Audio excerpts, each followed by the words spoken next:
The biggest problem I have seen with steroids is the psychological problem. Steroids stop the innovation of bodybuilding. You can still be doing wrong things and still progress. The depression they get from not being able to use it because they've shrunk, then that creates a problem. Welcome to the first episode of Relentless Rise. I'm your host, and today we have the privilege of speaking with a true titan of bodybuilding, a man who's not just built an impressive physique, but has also built a legacy that transcends borders and generations. I'm speaking about none other than Sav Kyriacou. I'll show you how to train, diet, pose, and basically get the body of your dreams. So let's dive straight in, Sav. At 21, you began your journey in bodybuilding and quickly ascended to the title of Southeast Britain bodybuilding champion. Can you share some insights to that journey? Well, we're talking about early 80s, which to me and to a lot of other people, I suppose that was the beginning of the golden era of bodybuilding as we sort of know it. It's very exciting times. Things were developing. The WIDA organization was getting bigger, more powerful. The magazines were, which that was the only way then to promote and follow bodybuilding. It was a nice time to be around and to sort of compete and train with aspirations of becoming Mr. Olympia, I suppose. And that's how it started. Then in 85, I opened my first gym. Amazing. And that leads to my next question, which is essentially, the transition from a professional bodybuilder to the founder of MuscleWorks Gym is quite a shift. What led you down this path? Well, the fact was that I realized my genetics were not going to take me maybe to become Mr. Olympia. So I was always interested in obviously making some type of business. And that's what my first ambition was, to open the best bodybuilding gym in London. Try and bring the Gold's Gym ethos to London. Where we are now is the third location of MuscleWorks that we've moved to, so we can give more and I can achieve my vision, how I wanted and how I want things to be. And as we speak now, hopefully in about 2 weeks, I get the keys for the building next door to where we are to double the size of the gym. So it's still, developing and it's still happening. And the good thing is I haven't lost my appetite or drive or willingness to do that. And I never sit on my laurels and say, oh yeah, I've achieved this. I never ever do that. I always want to make it better and more secure. And I never look at things and say, oh yeah, now if I can sit back and relax. That never happens. So hopefully everything will continue being good. You've also had the honor of training some of the world's top bodybuilders, including the legendary Ronnie Coleman, Dorian Yates. How does it feel to work with such high-profile athletes over the years? When it's actually happening, you don't realize, exactly what's going on. It's just you talk, you say things, you decide, you agree on things. If they disagree on certain things, I try to always use logic behind any of my arguments to prove the point. I don't use my beliefs or ideology to convince somebody about anything. I use the logic. And if something makes sense logically, then you can't argue with it, And was this more from a training standpoint or? Yeah, basically from training. And if you want to, in any form of life, anywhere, to progress, to become better, you have to You have to have innovation. You have to have new ideas. Otherwise, we stagnate and then we go backwards. And this is the problem I have a little bit with our bodybuilding as we know it. The reason there hasn't been enough innovation in our thinking about training, and about progressing. I mean, the argument could be, yeah, but you have the bodybuilder of 2005 was better than the bodybuilder of 1995. Part of the reason is that happens, I think, is maybe a little bit of innovation, but also genetics. Yeah. As bodybuilding grew, the pool of people that are actually doing it has increased, has doubled, quadrupled. So within that sphere, you're going to have people that genetically better than somebody else. Specifically, what did you disagree with Ronnie Coleman in terms of training methods? Continuously trying to train heavy. Everybody want to be a bodybuilder, but nobody want to lift this heavy ass weight. He had problems with his back and he's sitting down doing shrugs after he had an operation. So I had to pull him into the office and have a go at him. How can you be compressing your spine when you've just had an open surgery on your back to put it right? He's going to end up in tears. He's a lovely guy. He's a lovely person.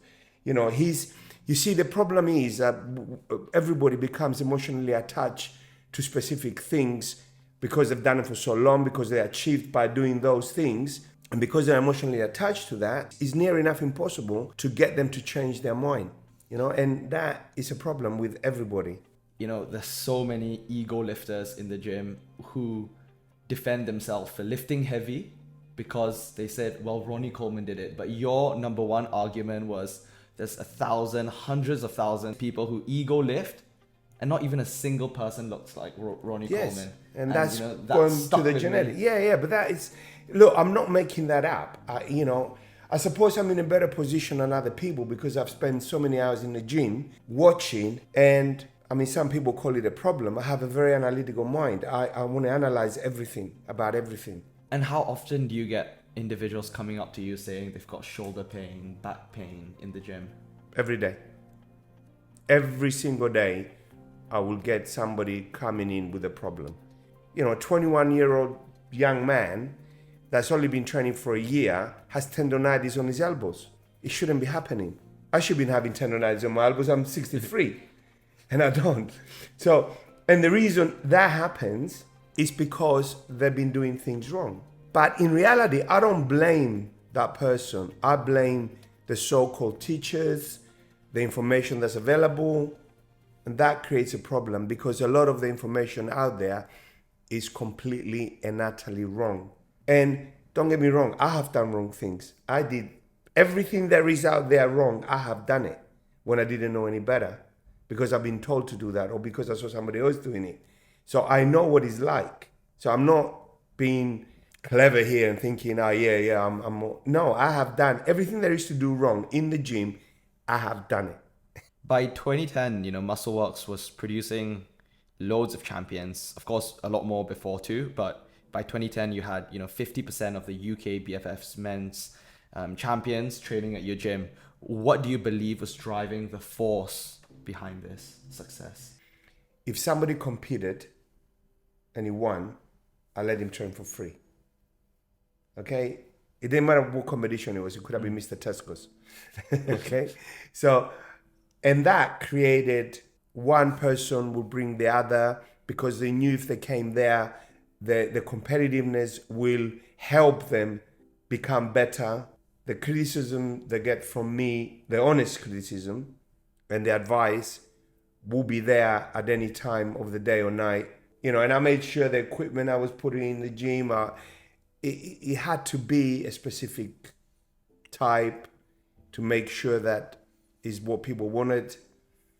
And I didn't care about profit and loss. I didn't care. As long as I wasn't making a loss, I didn't care about how much money I was making, as long as I was making enough money to survive and progress.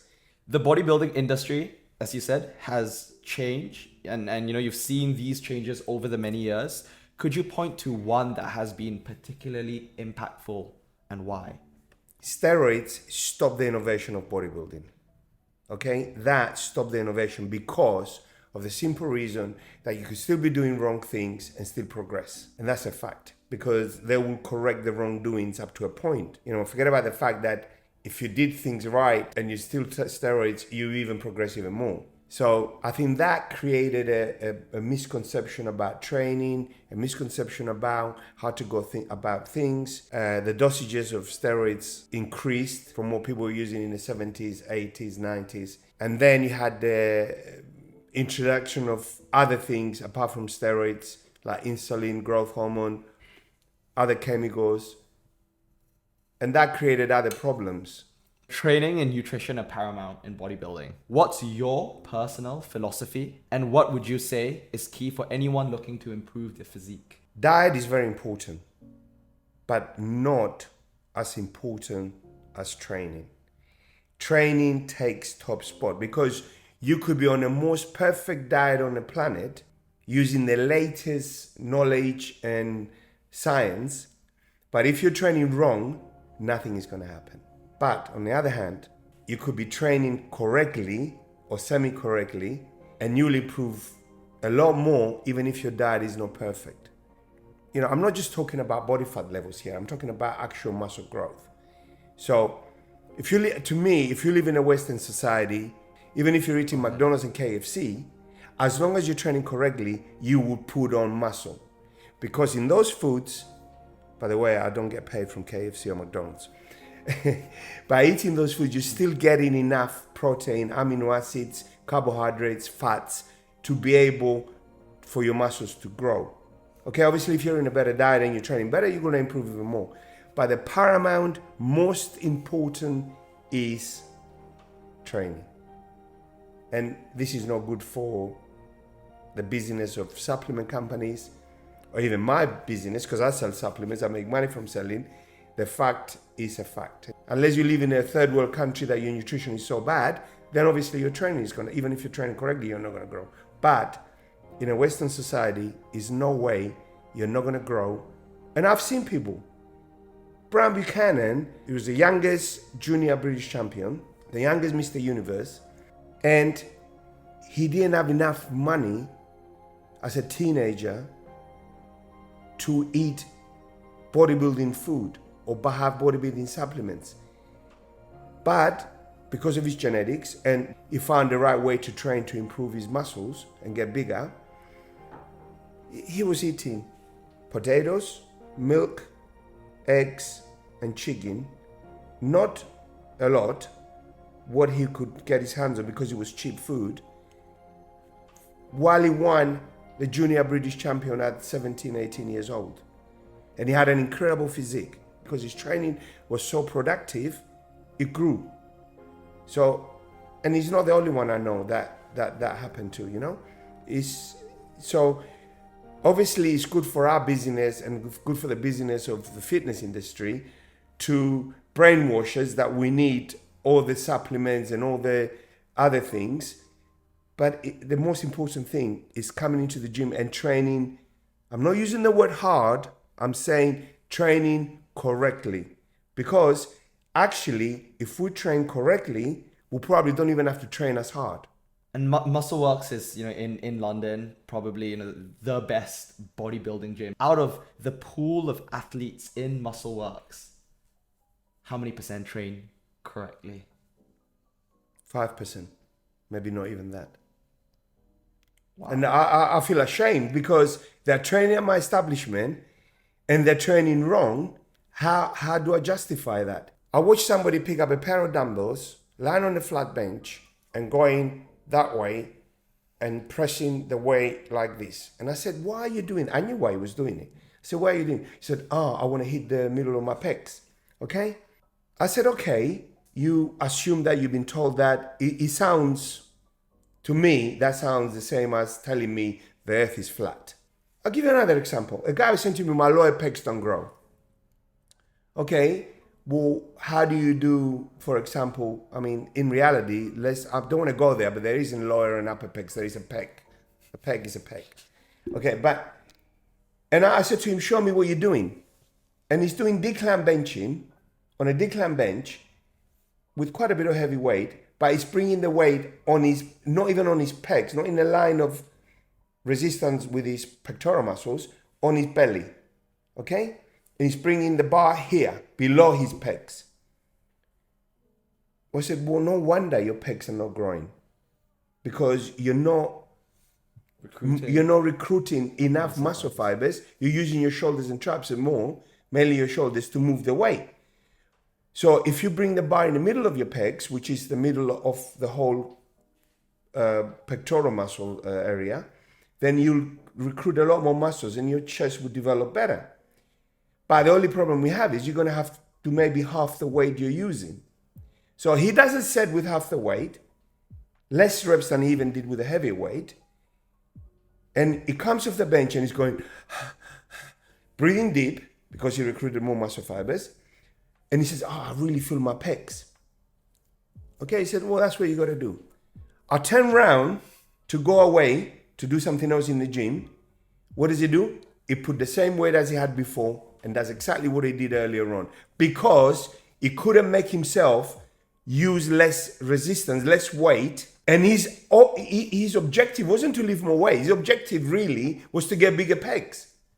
So out of, the 100%, you said 5% train well and train correctly. Maybe not even that. How did they manage to train correctly, that 3 or 5%?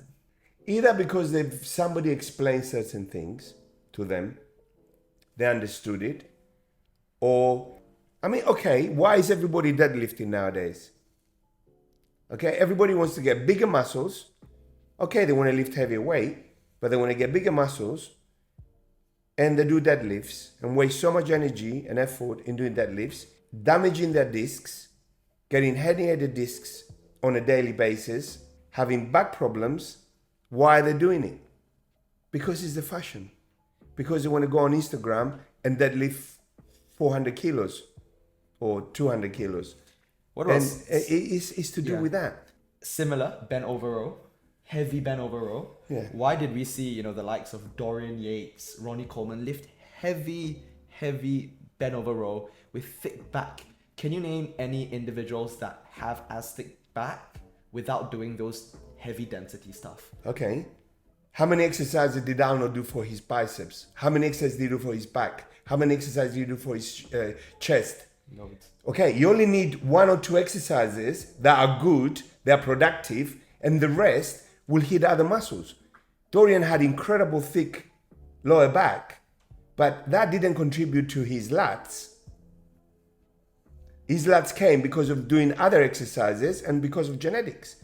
Okay, how many exercises did Lee Haney do for his biceps? But his biceps were not a Mr. Olympia biceps because genetically he wasn't good enough.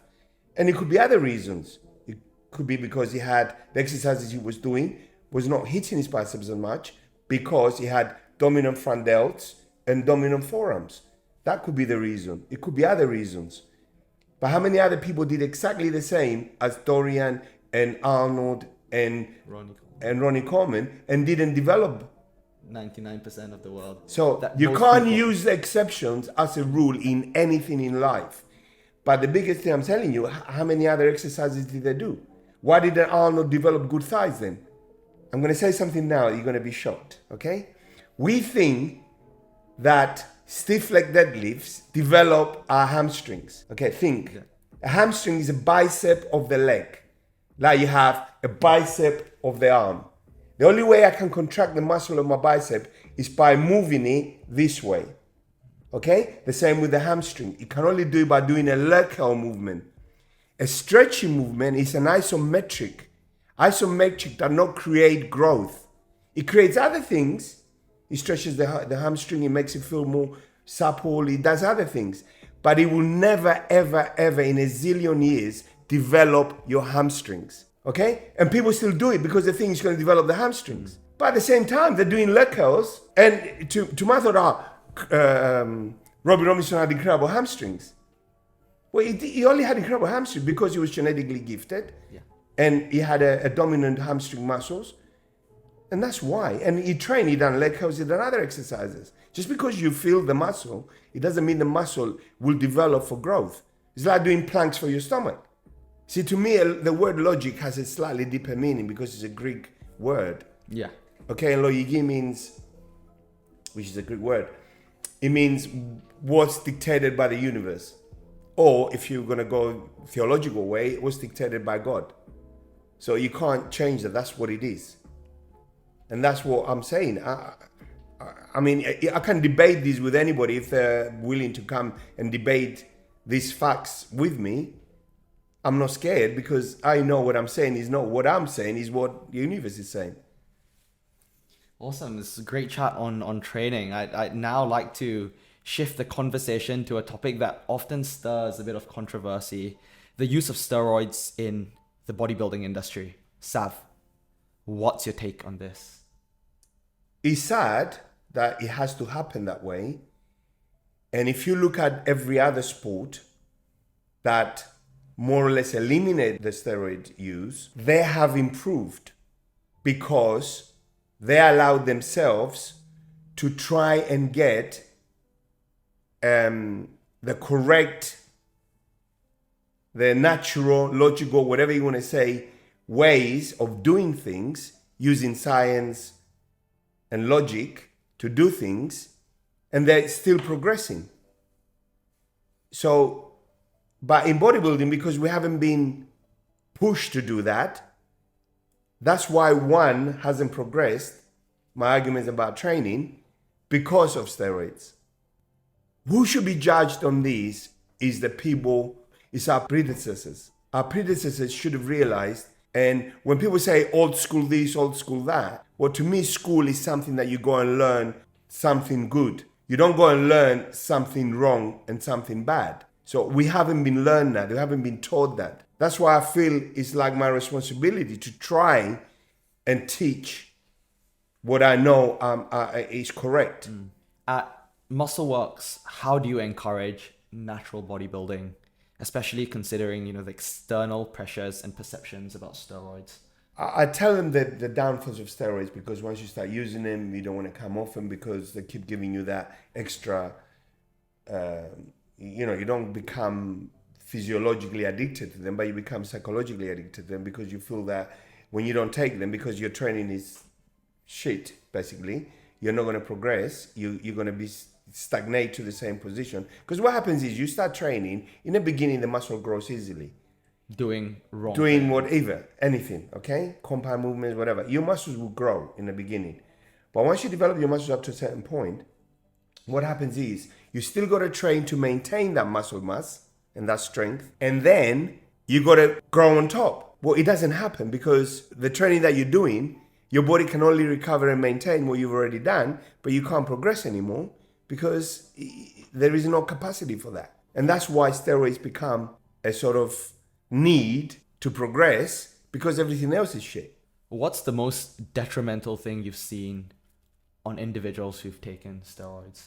Apart from acne, which is superficial on the skin, I've seen people that had liver problems, kidney problems. Of course, there's those, ones that everyone should know that, steroids have detrimental effects in terms of high blood pressure, gyno, mental health, heart issues. But what have you seen, with your own eyes? I have seen all that. I think the biggest problem I have seen with steroids is the psychological problem. With the health problems, if they come off, they stop using it, they could recover, everything can go back to normal. If they had gyno, they can have it operated and remove it. All those things can be okay.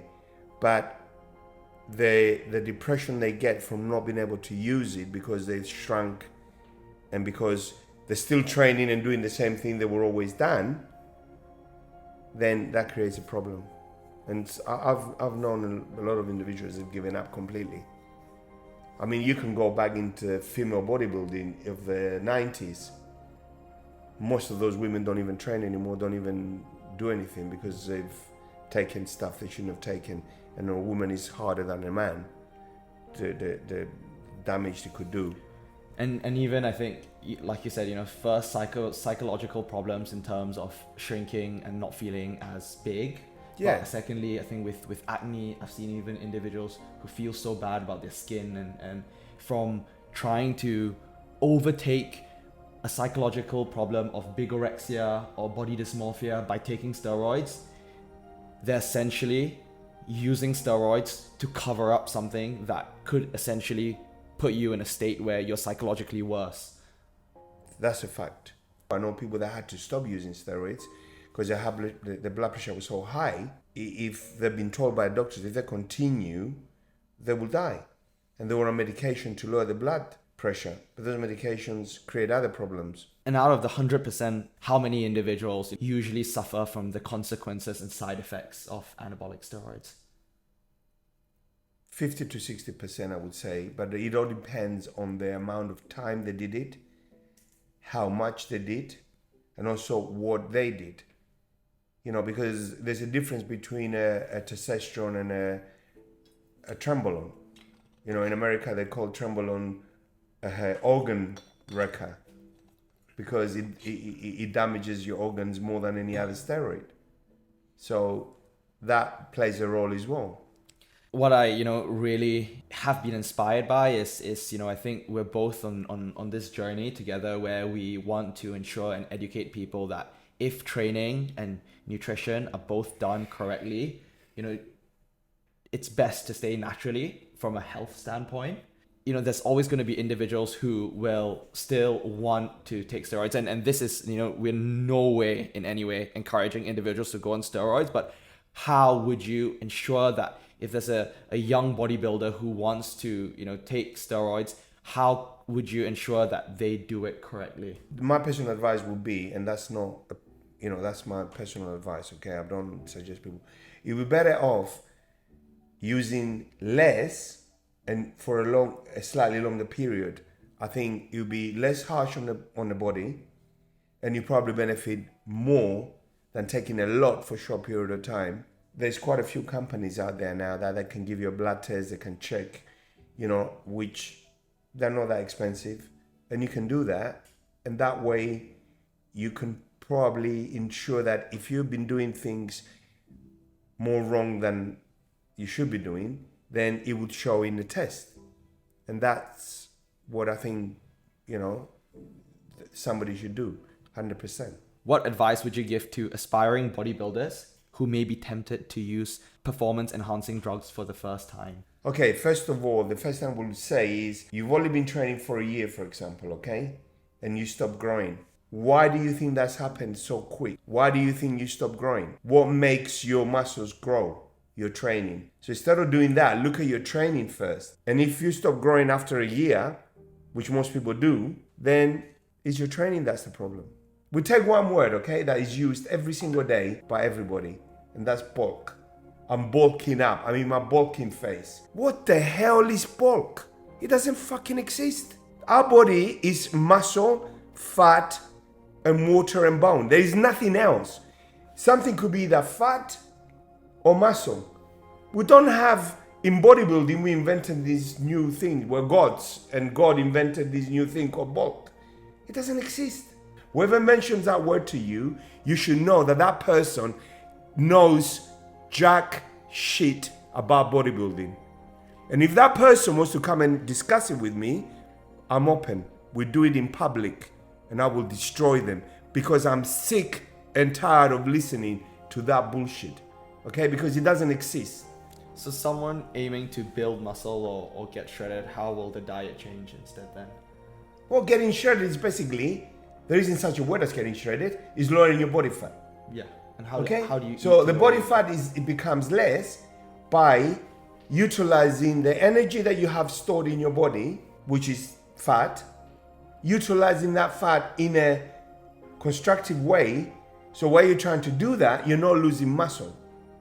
And most people lose muscle because they're doing that wrong. I got a personal trainer advising their client to do 2 hours a day cardio. I'm training my whole body. Why do I need to do cardio in the first place? All I have to do is train correctly, eat the right amount of the right foods. If you want to have something, everything you should put in your mouth should be highly nutritious. Should have vitamins, minerals, protein, something that your body can utilize, not sugar that is going to infect your insulin levels and it's going to make you feel hungry within 10 minutes. You know, I know who's pushed that, the companies that sell the dumb stuff. And also, you know, so-called coaches that think they know. Because the assumption is, and that is completely debunked scientifically, that if you put more glycogen into your body after you utilize a lot of glycogen, your body will retain more glycogen. Well, wake up. That doesn't happen. The body can only retain and store so much of it. The rest will be converted into fat. And what would you recommend in terms of food-wise for a bodybuilder who wants to gain muscle then?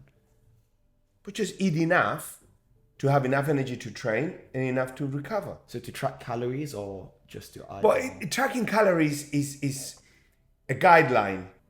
People say, oh, you shouldn't count calories because a calorie is not a calorie. Yes, but you still, even if you're eating good food, you got to have some type of measurement so you know that if your body fat level is not coming down, that maybe you're still eating a bit too much carbs. Maybe you're still eating too much protein. People think protein doesn't make you fat.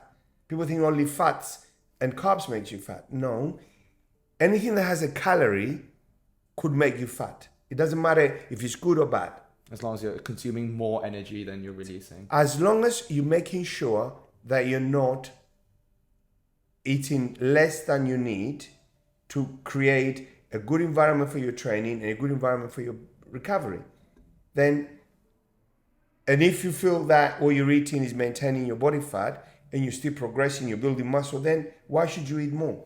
And now just moving on to, you know, one of the biggest, as you stated, side effects of steroids, mental health and, you know, psychological side effects that you don't see, like in terms of like physically.